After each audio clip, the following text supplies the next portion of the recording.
If both the HVAC in a saloon are not communicating with TIMS, first and foremost, check for availability of power supply on both the HVAC and TIMS.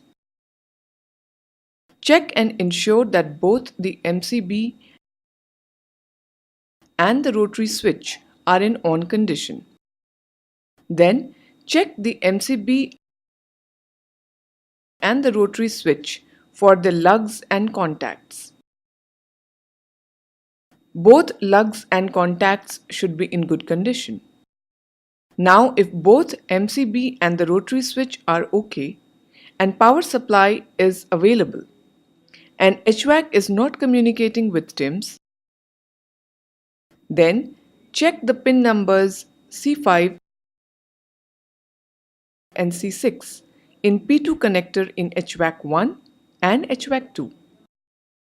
If the pin numbers C5 and C6 in P2 connector are okay and HVAC is still not communicating with TIMS,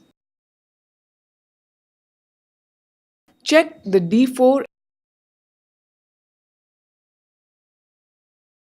and D5 in HVAC 2.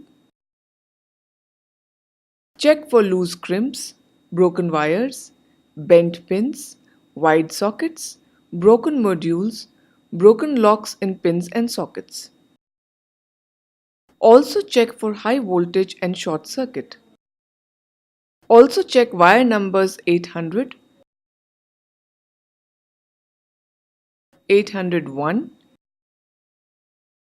and 802 for loose contacts, looseness and overheating.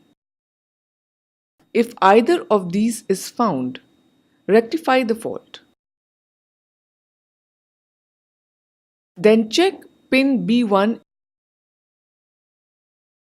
and B2 in P2 connector in HVAC 1 and HVAC 2 for loose crimps, broken wires, bent pins, wide sockets, broken locks in pins and sockets, etc. Also, check wire numbers 800, 801 and 802 for loose contacts, looseness and overheating.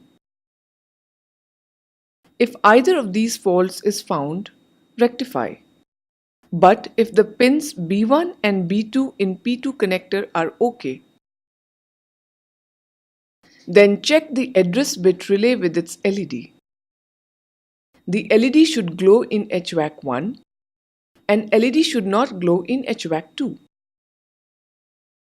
But if the address bit relay with LED is okay and HVAC is still not communicating, connect it to MMI or PLC interface.